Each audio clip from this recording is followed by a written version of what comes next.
Welcome to the Mining Pulse, checking the heartbeat of African mining.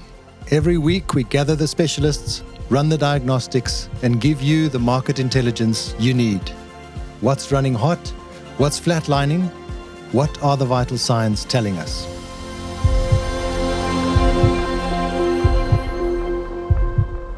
I'm Graham. And I'm James.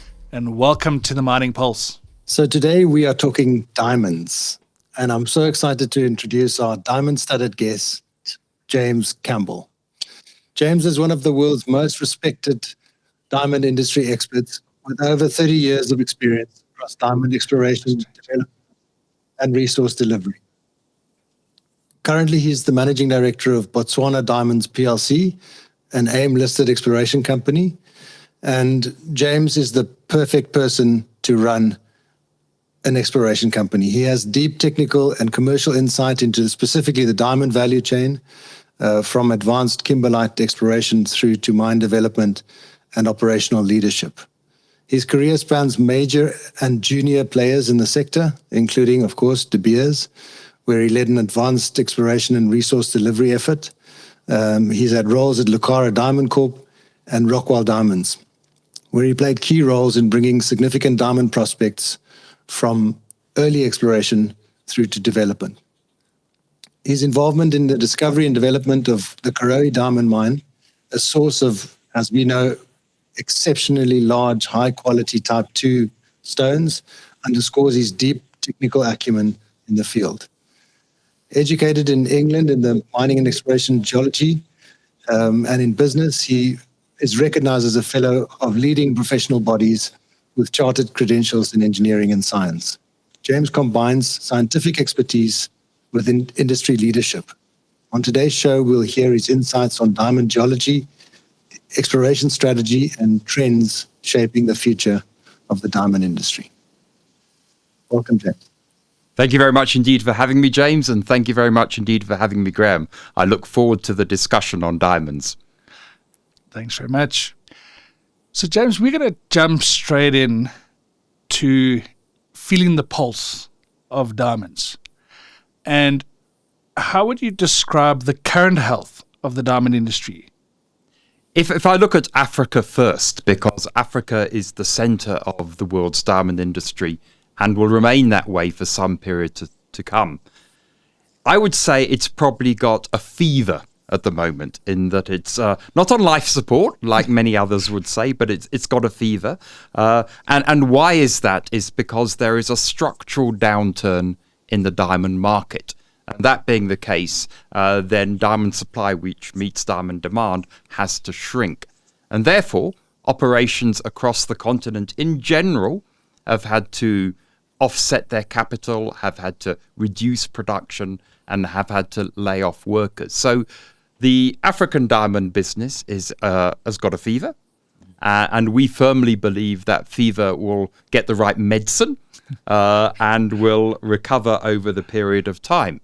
The greatest risk, though, at the moment, from a diamond perspective in Africa, is that of over-concentration of economics from a diamond perspective, and there's no better example than Botswana on that, where a very significant portion of the GDP comes from diamonds. And the reliance on diamonds is a bit of an issue, but the government recognizes that and is looking to diversify the economy.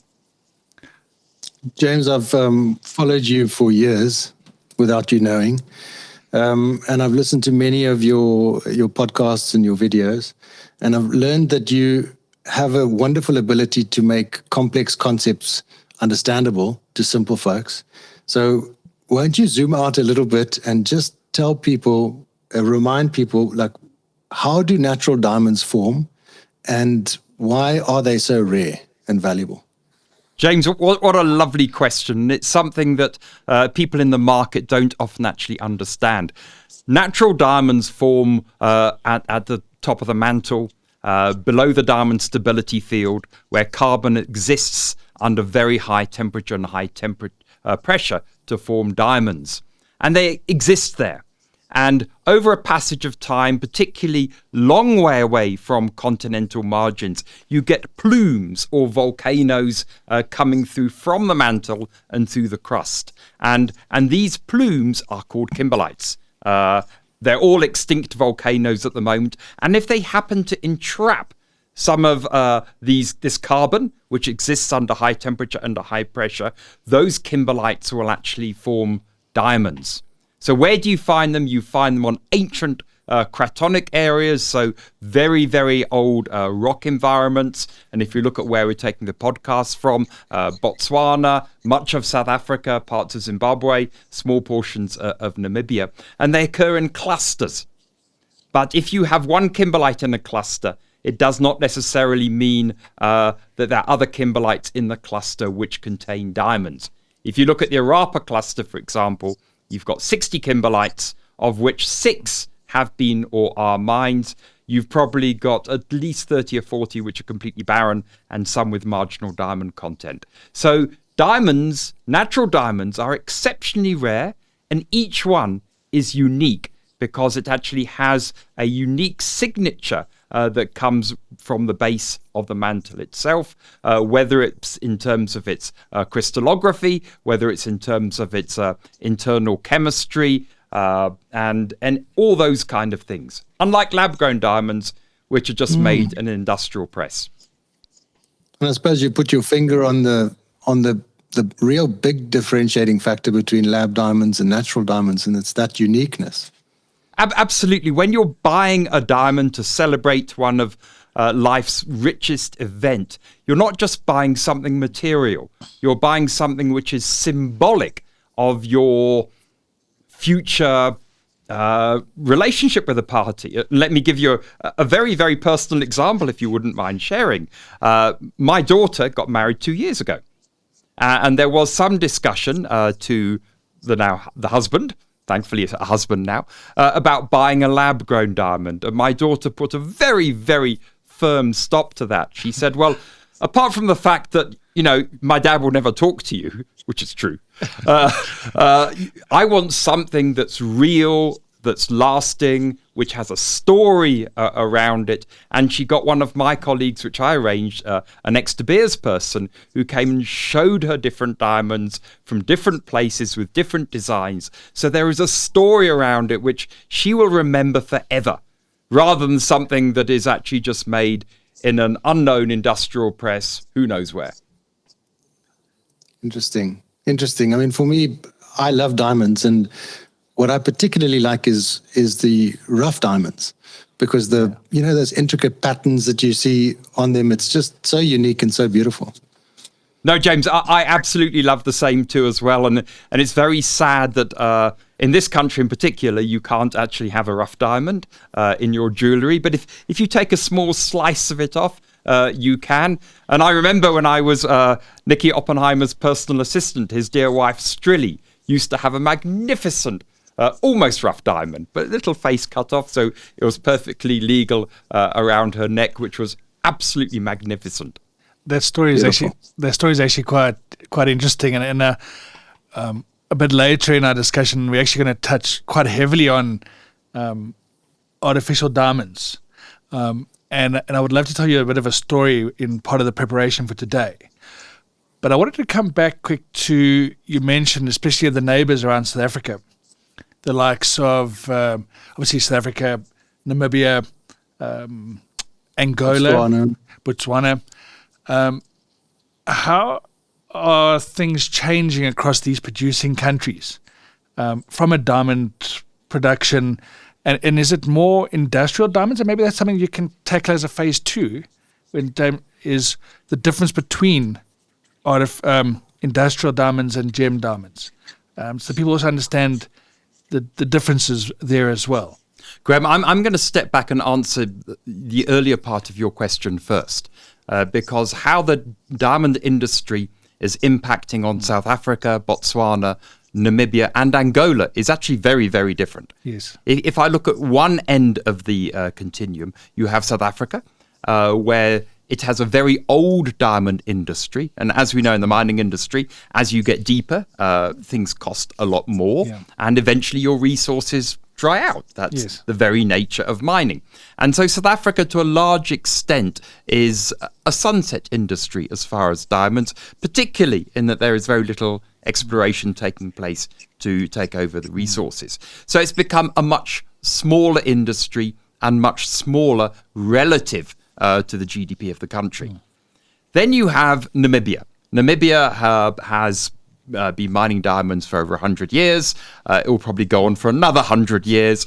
And it's been very, very stable. And why is it stable? I think two main reasons. Firstly, they produce diamonds which consumers, higher net worth consumers actually enjoy. So they're not at the bottom end of the market, which has largely been replaced by lab-grown diamonds, nor at the top end of the market, where mines such as Letseng and Karowe fit in. So, and the second part to that as well is that diamonds, although a very important part of their GDP, are not hugely it's not a vast majority of it. So they have many other minerals and they have many other businesses. So that's relatively stable.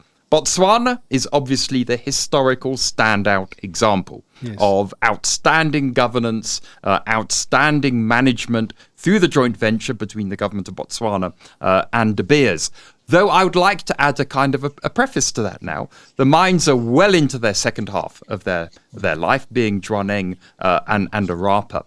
And obviously, as mines go into the latter half of their life, they become more expensive to run, the margins become lower, and in particular, with the diamond prices having dropped 50% plus, the margins are even lower. So for the Botswana diamond industry to make it to 100 years, and I was very blessed to actually go to Arapa mine to celebrate the 50th anniversary of the discovery of Arapa, and they brought out Manfred Marks from Australia, the discoverer, which was absolutely magnificent.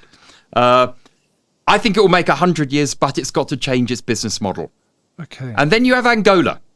Angola's the new kid on the block, although it's been diamond mining for many, many years. And I remember when I was at the Royal School of Mines some 40 years ago, we did our open pit exercise on Kotoka, which is still going now. And Angola is able to price diamonds below that of Botswana because it doesn't actually work through the diamond trading company. And that being the case, diamond production in Angola is soaring, unlike Botswana, which is dropping. Interesting. And James, sorry, Angola and South Africa, I'm thinking about the Cullinan mine or the old areas around Kimberley, and also obviously Botswana. Those are diamond-bearing kimberlites that are being mined, I'm assuming. How does that differ to the Namibian diamond industry and the west coast, northwest coast of South Africa? I mean, there's heaps of diamonds coming out of that region, but there's no volcanoes there, right?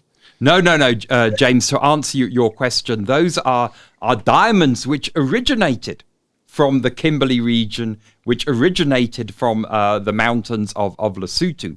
So over the passage of time and the erosion of our very, very old continent, and you're looking at maybe a kilometre, maybe 2 kilometres of erosion of the crust. And you can imagine if you have a 10 hectare kimberlite now, what it would have been if you add on 1 to 2 kilometres of crust above you. Now, that through that erosion and through deposition into the Vaal and the Orange rivers, and the Vaal and the Orange join just west of Douglas, and then out towards Aronymunt and then into the sea, you have got a whole swathe of alluvial diamonds, basically starting near the Kimberley area, going all the way up to almost the Akrabis Falls, and there's a great big gap, and then you have on the coast. And why do we have it on the coast, which is quite unique? Well, it is unique from a diamond perspective, but not from a mineral perspective, because there are gold deposits like it. Is as the Orange River throws out the diamonds into the sea, you've got strong onshore currents basically pushing them back, which allows for lots of concentration of the diamonds currently on the offshore, but of course also on the land, which was of course offshore at some point in geological time. So those diamonds tend to be larger and better quality than those from the Kimberley area and such like. Why? Is because the smaller diamonds and the poorer quality diamonds would have been smashed in the process of traveling down the 1,500 kilometers of the Orange River. So there's almost been a natural selection process as it's moved its way across the continent. Absolutely, and that's why many people actually go and look for alluvial diamonds for that very, very reason, because not only is it less capital intensive and perhaps easier to mine, that you do have that natural concentration of larger and better quality stones. So just to see if I understood it correctly, are you saying that almost 1 or 2 kilometers, the tops of these very hard kimberlitic pipes have eroded over, I presume, millions and millions of years and made its way through, lots of floods and water flow all the way to the west of the continent? Is that correct? That's correct. And if you want to look at a modern day example of what the Orange River would have looked like at its peak when it was in this erosion state, go and have a look at the Congo River in the DRC.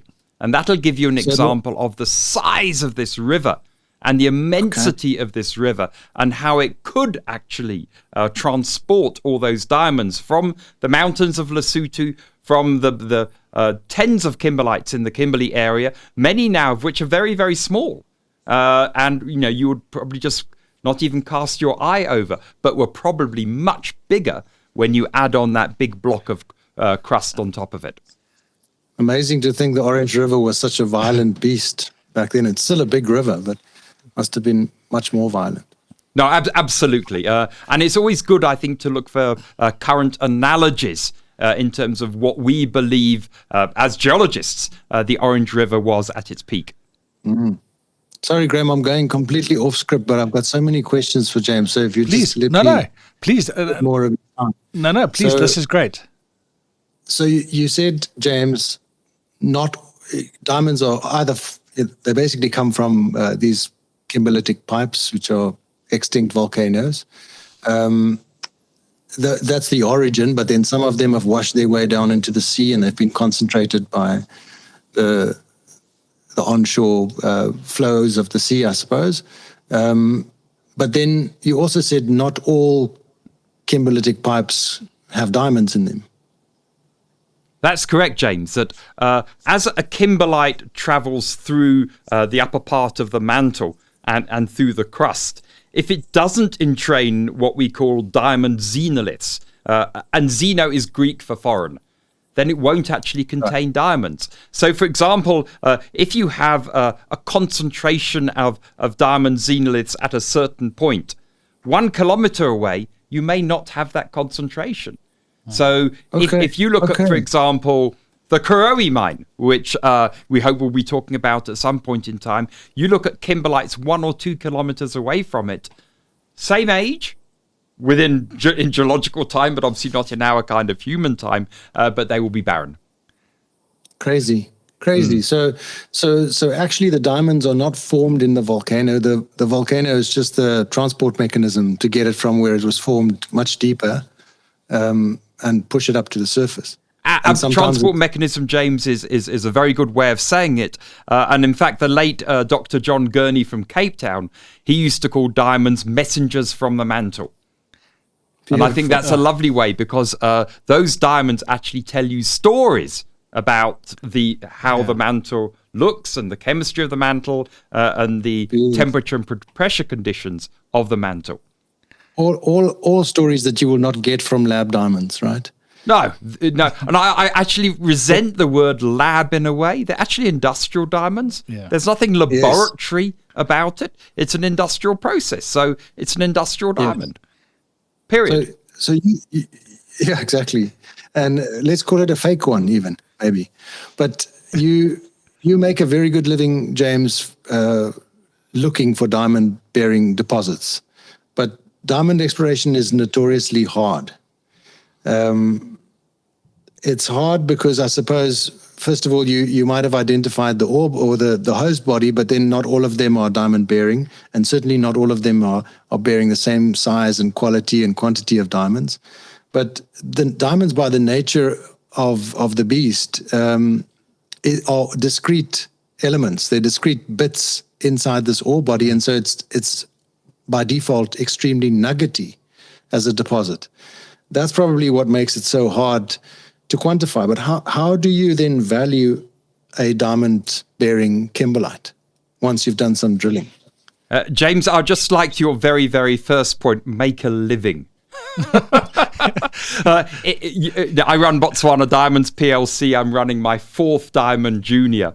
And making a living in diamond exploration juniors is generally about taking shares more than actually withdrawing any form of cash. But to go on to your very serious point, well before drilling, James, we have an idea about the diamond potential of a body. So we look at 3 things, essentially. First, we look at size. But size is not everything. Size is important. And why I say it's not everything is that we are working close to the Marsfontein kimberlite pipe in the Limpopo province of South Africa. And that is a tiny pipe. It's 0.3 of a hectare. But it had a payback of 3.5 days, and it produced over $150 million of free cash flow to its shareholders over 18 months. So size is important, but not everything. The second thing is diamond grade. And in the diamond business, we measure that in terms of carats per 100 tons. A carat is 0.2 of a gram. And the third element is diamond value. And diamond value depends on several things, but the 2 most important things are the size of the diamonds and the quality of the diamonds. So if you multiply the diamond grade by the diamond value, you'll get dollars per ton in the ground. Those are the C's that they talk about when you go and buy a ring for your wife. No. Right? Those are color, clarity, cut, and I forget the fourth one, but the 4 C's, that's something a little bit different. That's from a polished perspective. So, So what do we look at? How do we know before we even drill? And obviously, I'm very mindful from running a junior that you want to spend as little possible money to get the best possible answer. And you get the size typically through some form of geophysics. Now, ground gravity is a very, very, very good technique. The size of the pipe. That's right, size of the pipe. And then to get an indication, or a very strong indication, of diamond grade, you look at the mineral chemistry of the diamond indicators of the pipe. Now, there are several minerals which are ubiquitous to kimberlites, but are a lot more abundant than diamond. They're also xenoliths. Well, most of them actually are. And you would take soil samples to recover garnets, spinels, chrome dioxides, and ilmenites. And these would be generally indicators of diamonds. Yes, they'll be in abundance above a kimberlite. And then if you analyze the mineral chemistry using scanning electron microscopy, you can then tell to a very high degree of certainty as to whether those indicators came from a kimberlite which sampled below the diamond stability field. Wow. So basically, just on spending a little bit of money, you know whether it has diamond potential. Now, one of the things that I think researchers are working on now, and it's not in the public domain, is that can you extract even more information from a little garnet, which is abundant on top of a kimberlite, to give you an idea as to whether you're going to be producing larger or colored diamonds. And you don't know that yet. But I think there'd be some very clever professors in universities around the world, and perhaps even De Beers with their research, because that to us would be a very, very good way of rapidly compressing the diamond exploration pipeline and saving a lot of money before going into drilling and recovering the diamonds. Sure. Yeah, because that would be really where the value would be, especially in today's market. I suppose in today's market you have quite a lot of supply of diamonds, but the real money that miners are making is the big gem quality diamonds, and then the colored stones. We just saw that beautiful blue stone coming from, was it Cullinan? Yes. That's right. Yeah. So, my board would love to say, James, go and find a kimberlite which has got high grade and only coloured or large diamonds. Well, that's a lovely instruction to have from my board. And I am trying as best as I can to keep up to date on that large and coloured stone indicators. But there's nothing really been published that works from a prospecting perspective at the moment. But I'm keeping my eyes open for that. And you've got such a passion around the geology and actually finding these new kimberlites. Are there any new hotspots that you feel are happening in Africa, specifically around these new kimberlites or possible new kimberlite discoveries? Graham, absolutely. If you look at what's going on in Angola at the moment, you look at the public statements by De Beers, the public statements by Al Rosa and others, is Angola is where there is the current diamond rush, for want of a better word. And some of these kimberlites are undercover, but some of them are very large. And yes, Angola's probably the hottest place for diamond exploration in the world. Botswana is also very, very important. And why do I say that? It's not just because I'm running a company called Botswana Diamonds PLC, but most of the diamond mines in Botswana are Group 1 mines. Okay. And you have two different types of kimberlite. You have Group 1 and Group 2. Group 1 are ilmenite rich and tend to be magnetic. Group 2 kimberlites tend to be ilmenite poor and not magnetic. Okay. And it's very difficult to find Group 2 kimberlites beneath sand. Group 2 kimberlites in South Africa are some like Finch Mine, Marsfontein Mine, and those areas are typically very high grade.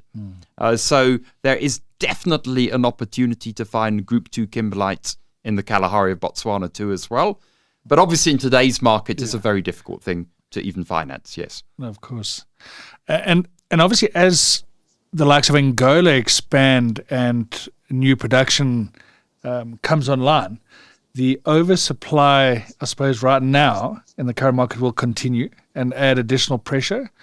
Do you think that's going to continue to put additional pricing pressure on diamonds?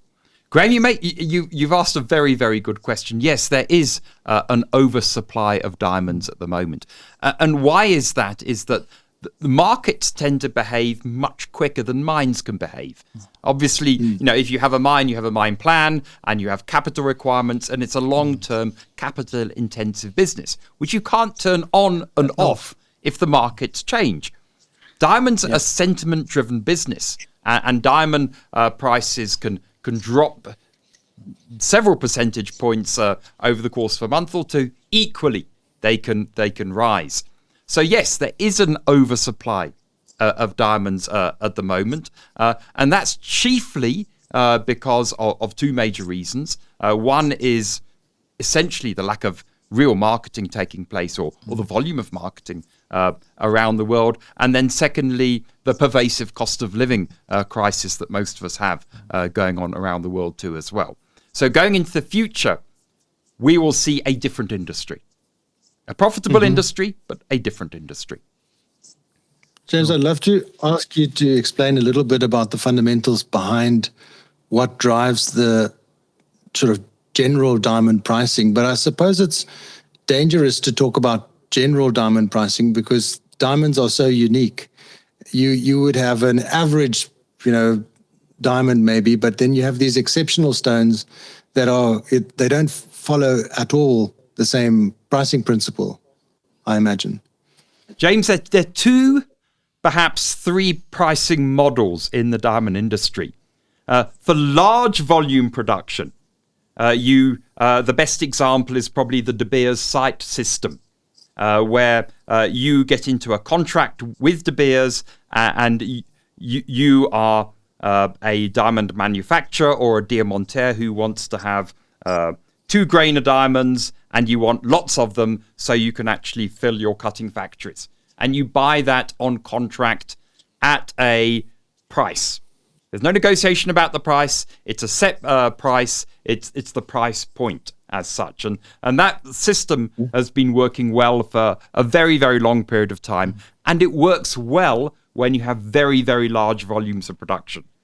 On the other side, you have the open tender system, which is used mostly by the smaller producers, where you put your goods out to tender and you select the highest price from it. And in markets where we are at the moment, you tend to find that those goods on open tender tend to be below, the diamond price tends to be below that of the De Beers site system, and that is why the Angolan production is so much higher.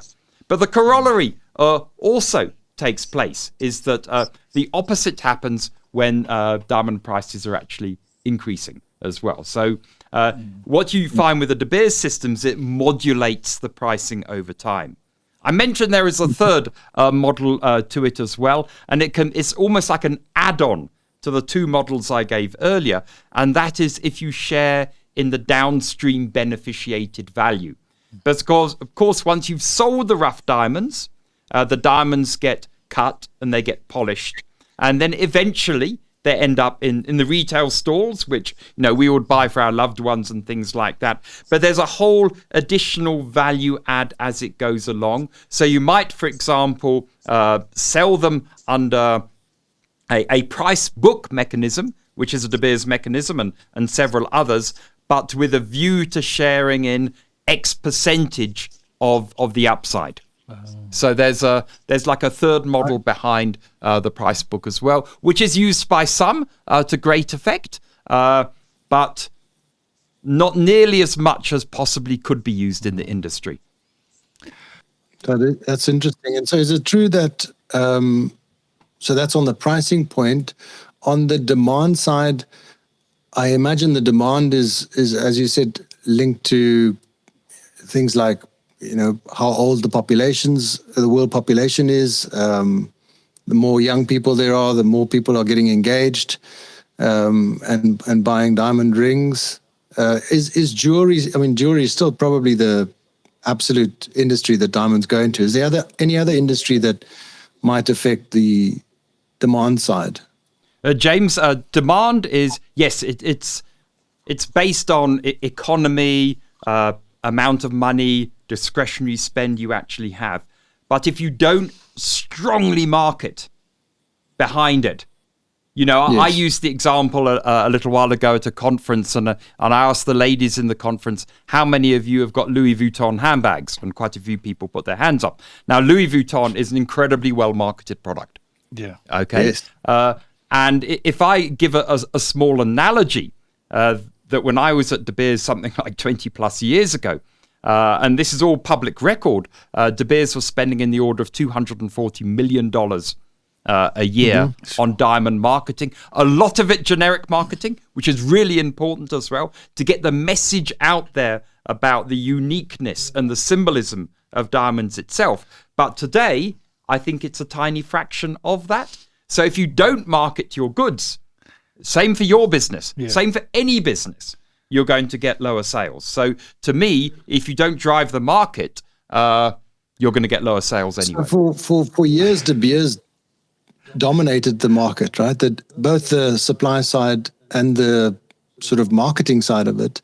So did they, over those years where they absolutely dominated the market, did they do all the small diamond producers a huge favor by doing the marketing on their behalf? And are they doing less of that today? James, what an excellent question. As an industry observer for the last 20 years, is that yes, they did carry the market to a large degree, because if they realized if they didn't do it, no one would step into their place. But having had their market share reduced from, it must have been about 60% at its zenith, round to about 25-30% now, it feels that everybody else should participate in that marketing spend. And there are various industry bodies which are helping do that. But if you look at the analogy of the United Nations at the moment and the financial predicament they're in, it's because people are not willing to put their money in behind it. And that is the same problem at the moment. And that basically means that if you're running a price book system and you're running very old, large mines, and you're not doing the marketing, your sales are dropping. There's a classic economic theory called game theory. in economics. Yes. And game theory basically said that those people who trade on the margins of your major producers, such as the Angolans at the moment, and who can do open tender, will do so much better. So there is going to having to be a calling to account at some point. And that's why I made the comment earlier in our discussion that the future of the diamond industry will be profitable in our view, but will be somewhat different to what it has been in the past. Yeah. It's quite an interesting story. And I want to come back to your story right in the beginning about your daughter getting married and having the choice between a lab-grown or a industrial diamond, as you said, and a real diamond. And in part of our preparation for today, Chris, our producer, and I were sitting discussing diamonds, and a girl walked past us here in Sandton. We stopped her and we said, if you were going to get married now or engaged, do you want a real diamond or a lab-grown industrial diamond? And she said, look, I'll come back to you now. I've got a friend inside. And off she went. And the next thing she came back and she's like, well, for me, I don't really care. It doesn't really bother me. But my friend, she only wants a real diamond. That is how it is. And it got me thinking around the original marketing of De Beers. And I find that a lot of the older generation, if you talk about diamonds, the first thing that goes, diamonds are forever. Diamonds are a woman's best friend. And a lot of these young girls today, 19, maybe, 18, 20, thereabout, they probably don't understand that marketing that De Beers really drove to the older consumers. And I don't know if that is leading back to what you were saying with the marketing side, where they're just not doing that same intensity. And that's maybe what is opening up to that disruptive market now, which is the lab grown. And how much is that now going to put pressure on diamonds in the longer haul? Look, Graham, your observation, I think, is very true. There's a very well-known New York jeweler who published something on LinkedIn, which she took from TikTok, and I don't do TikTok, but I do LinkedIn, where she interviewed several couples on the streets of New York who had recently got engaged. Those couples who said they bought a lab-grown, she let them go to one side. Those couples where the man said that he had bought a natural, she said, would you mind coming upstairs so I can test the diamond? And of course, some of the men felt a bit itchy about this.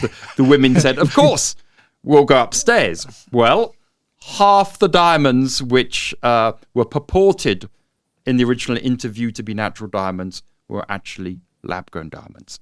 Sure. Now, that could be a function of maybe one of two things. One, that the bloke tried to impress his lady by buying like a 2 or 3 carat huge diamond and saying it cost me 6 months of salary. Meanwhile, he could have bought it for a case of beer or something like that. Or, and I'm going to be generous now, that the jeweler basically fobbed the man off for a purported natural diamond, but it was actually a lab-grown diamond. And unless you actually really get out there and market it, then it's going to fail. If you look at, for example, the cars, I'm going to use a car industry. I'm unashamedly a Toyota man. And why? Is the minute I go north of the border to Botswana, Zambia, Kenya, and I've driven to all of these countries in my Toyota, you'll find a Toyota garage in almost every single town, and it's reliable. Yes. But if you look at the market here in South Africa, with some wonderful Indian, Chinese, Korean, and other equivalents, they're stealing Toyota's breakfast at the moment. So Toyota has to very, very strongly market in order to actually try and retain their market share, which I think they're doing anyway, which is wonderful. And that's why they still have a very strong market share. And that's a beautiful analogy of the vehicles to natural diamonds versus lab-grown. And obviously, you sort of talked around percentage. Do you think that sort of will stabilize the split in the industry between how much will be natural and how much will be synthetic or lab-grown, industrial? Graham, I think if one puts one's crystal ball and looks into the future, I think you're going to see a lot clearer segmentation. That when you go into a jewellery store, you're not just going to get perhaps a mix of natural and lab-grown diamonds in front of you, you will have, for example, your natural diamonds will be here and they'll be at a certain price point.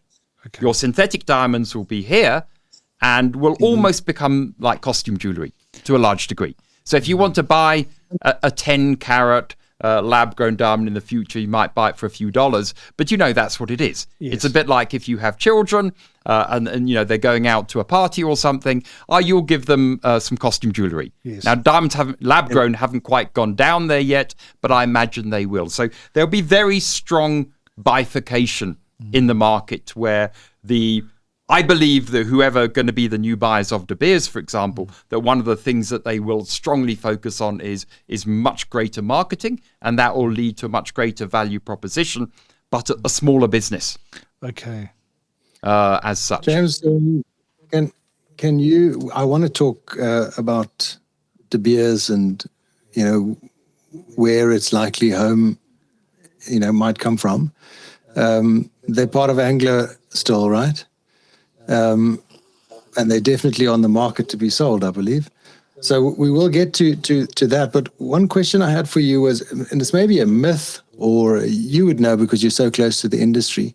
There's always been talk of people like De Beers hoarding huge stockpiles of, I don't know if it's rough or cut diamonds, in order to try and absorb the difference between demand and supply. Is that true? Like, are there huge vaults of these diamonds somewhere in the world? You don't have to say like where or owned by whom. We also see, it's publicly known, I think that, some of this, like the Botswana, I think Sovereign Wealth Fund or something, they store a huge amount of stones. Is there truth to that myth? Is there a whole big stockpile of these things somewhere and they're being trickle-fed into the market? James, as far as I understand, no, there's absolutely no truth to that. But up until the turn of the century, up until 1998, 1999, that was the De Beers business model. That when times were really tough, De Beers bought the rough stones from the operations to keep them going. And then when times were really good, they sold them into the market and they made a large amount of money. But there was huge risk in doing this, in that they had to buy all of these stones from the joint ventures, Namibia, Botswana, and in South Africa. And there were a few times, and if you go back into the annual reports, you will see this, where they had to take significant borrowings to actually fund this very large diamond stockpile.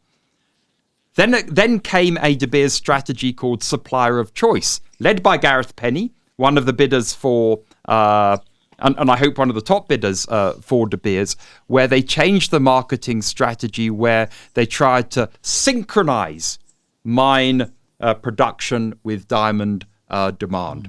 And how would they do that? By stimulating diamond demand, so there would be strong diamond demand, so the mines could actually maintain a certain level of production, and it would de-risk De Beers and the Diamond Trading Company, which had just come from the Central Selling Organization, their financing. And that's probably when De Beers was at its zenith. They were spending the $240 million per annum on marketing. From memory, they were valued about $12 to $14 billion over 20 years ago. I think the valuation's now between 2 and 4 billion or thereabouts. So no, that it wasn't a myth. It is a myth now, I think, but historically, that was the business model of the company for many decades. You touched earlier on diamonds from Africa, obviously leaving the continent for cutting and polishing and added value. We've also seen, within Africa itself, that policies are changing for mining in particular. Do you think there will come a point where countries will say you can't send diamonds anymore unless you further advance them here? In other words, you come and cut them here, you polish them in country. Is that do you think that'll become something, or is it still going to maintain going to Belgium, India, wherever they're cutting and polishing? Graham, it's a very good question, and I think it is something which governments wish to do. I would like to paint a slightly different picture of that too as well. If you look at the amount of tax that governments draw from mining compared to beneficiation, if you look at the amount of employment that comes from mining and its whole supply chain which supports it compared to beneficiation, it is disproportionately in the mining space. Yeah. Okay. So yes, beneficiation is important. I think it's particularly important in maybe many other minerals outside of diamonds. But I would like to wager something else is much more important, but more complicated. Now, why is it that most of the mining and exploration that takes place in that, most of the exploration, most of the studies, and a large percentage of the mining, why is it owned offshore? Because local shareholders, local institutions don't fund it. So let me paint a small example for you. If countries decided, for example, in a Botswana diamond perspective, and doesn't have to be Botswana diamonds, would co-invest in exploration, they would basically stimulate more exploration, they would find more deposits, and they would be shareholders at the very beginning. And now, would not that be a better way of stimulating employment and creating much greater taxes? But the problem is, maybe it's not so sexy and it's more complicated. Canada does it really well. Australia does it really well. But very few other mining jurisdictions get this kind of stimulation right. So you're saying try and get governments to kind of partake in some of the risk of the exploration phase in exchange for what? For a shareholding or? That's right, James. For example, they would, let's say, for example, exploration companies have to raise money on stock exchanges to survive because that's how they do their work. Yeah. But let's say the Botswana diamonds goes to the UK market and the Irish market, which we typically raise our funds. We need to raise £1 million. That if Botswana financial institutions and or the sovereign government decides to put in half of that, they will take half of those shares. But it's not just that, James. There is something in Canada called the flow-through share schemes, where investors, ordinary folk, get a tax rebate on investing in companies, junior companies, which make a loss. So, for example, you as an ordinary investor, you wouldn't perhaps want to invest in Botswana diamonds because you might lose a fair amount of money. But you know if you invest in 10 of them, you're going to do quite well. But if you make a loss, you can write it off against tax. So that is why Canadian, some extent British and Australian, ordinary shareholders fund these kind of things. Now, South Africa tried to do that with Section 12J of the Income Tax Act. It failed. Why? Because they thought things like building an ocean basket or a mug and bean was high risk. Well, they haven't been in my world of diamond exploration. So it didn't actually get used to stimulate local exploration. So I think there are complicated things like that, which many jurisdictions around the world do really well, which stimulate a huge amount of local industry, like it does Canada. It's a developed country, but it still has a fantastic exploration industry, even though some would say it's overexplored. No, they're finding new geological models, new deposit types, and they have a very active funding industry supporting it. I think, for me, the greatest value in Africa is for African countries to do that, rather than tinkering with beneficiation. I really like that, James. I really, really like that. I think that's a great idea. One question I have was, with the sort of pressure on the pricing side of the diamond industry right now, are we seeing, like in some other sectors in the mining industry, we have this boom and busts process where miners operate sometimes too close to the, say, mined cost of the mineral, and when the prices drop a little bit, they have to close up shop and either mothball or just leave an operation. Are we already seeing that in the diamond industry in Africa? Are we seeing big diamond mines closing because the pricing is just not, doesn't make sense to continue operating? Or is it still, fairly afloat? James, it's such a good question that many small and medium-sized operations which sit below the radar screen Most of them private, particularly in South Africa, have shut. So if you go down to the Middle Orange, for example, and I ran Rockmore diamonds for a while. A lot of that being alluvial diamonds. A lot of alluvial diamonds where margins were very thin. Many of those have shut up shop. And if you look at the larger operations, many of them being funded by debt at the moment.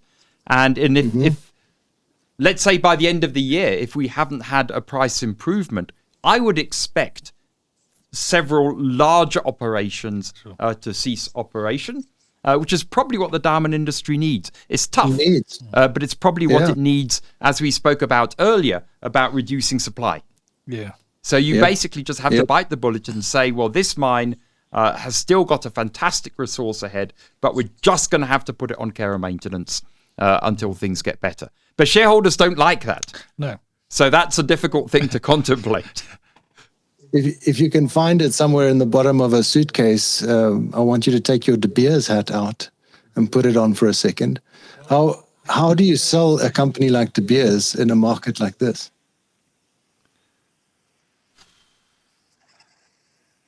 Very good question, James. I think firstly, there are several things. Firstly, you've probably got one of the best asset bases. Going into the future, you look at mines such as Arapa, Droneng, joint venture mines, of course. You look at the Namibian diamonds, which we spoke about. You've got phenomenal long life assets. That's your first one.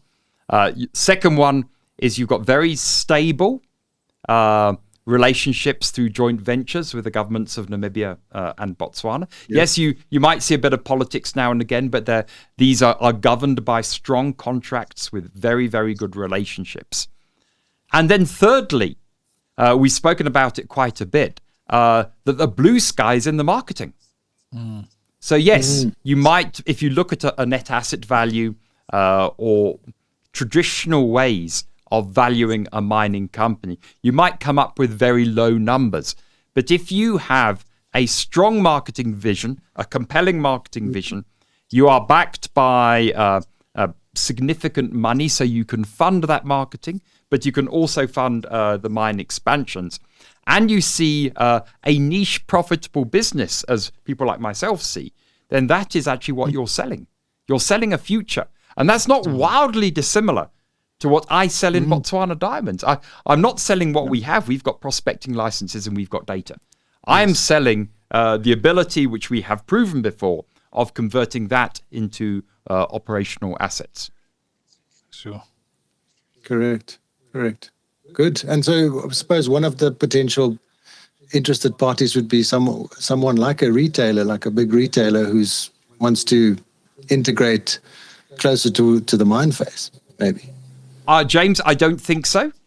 De Beers is an unusual business in that certainly when I was working for it, it was a diamond marketing business which owned mines. Correct. That sounds very simple and very trite, but it's really important to understand what kind of business it is. Mining is subordinate to the marketing at that point, and it should be. Because if you're not marketing, you can't sell your product, and therefore the mines are superfluous. I'm being very superficial now, but that's exactly how it is. So retailers typically don't want to put the level of capital required to keep those long-term mines going. They have a very different trading mindset. So you're going to require a very special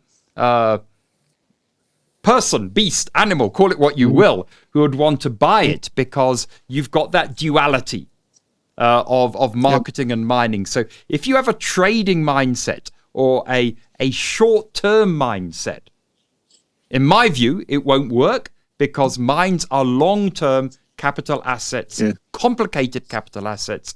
You have long-term quality relationships with sovereign governments which stand the test of time. So you've got to marry that long-term nature of the capital intensity portion of the business being the mines by having very strong marketing to actually underpin it. Yes.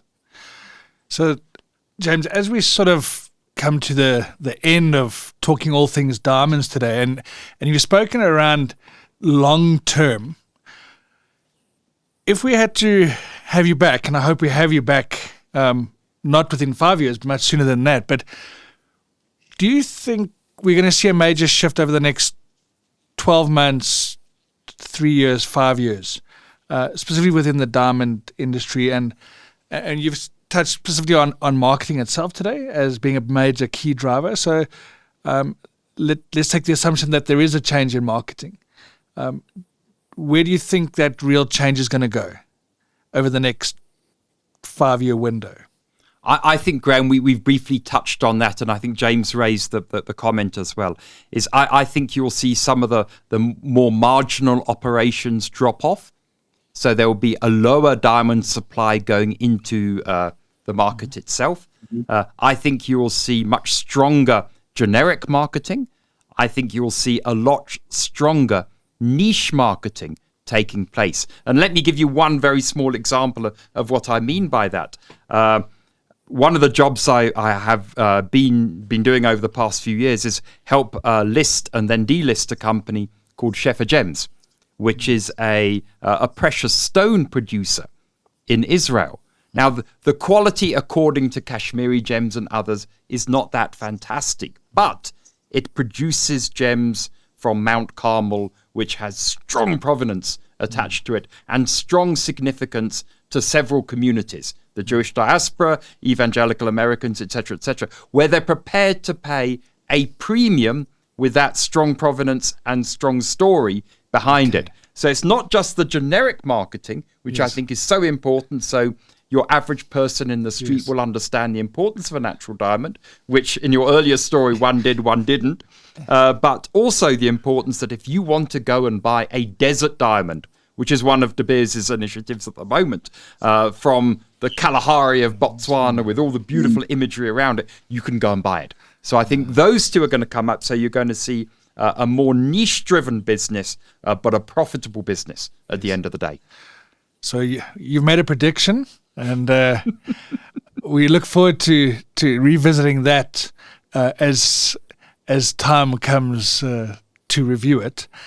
And we've covered a whole number of significant topics with you today, James. And our listeners, I'm sure, appreciate your insights.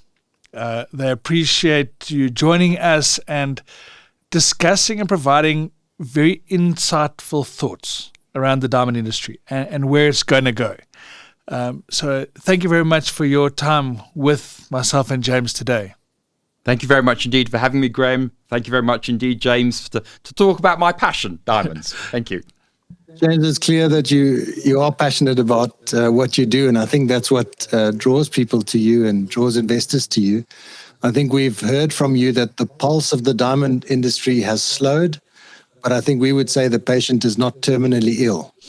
And what better thing to get the heart beating faster than a diamond? Perhaps a blue one or a huge one. So thank you for coming, and we hope to have you back soon. Thank you very much. We want to share thank you to our sponsor of this episode, Africa Mining IQ. And to you, our listeners, thank you for joining us on the Mining Pulse. Don't miss a single beat of the industry's critical readout. Subscribe to the Mining Pulse now on YouTube, Spotify, or your favorite podcast platform. Please leave your comments as they help shape the conversations we're having right here on the Mining Pulse. Stay tuned for the next episode as we continue tracking the heartbeat of Africa's mining industry.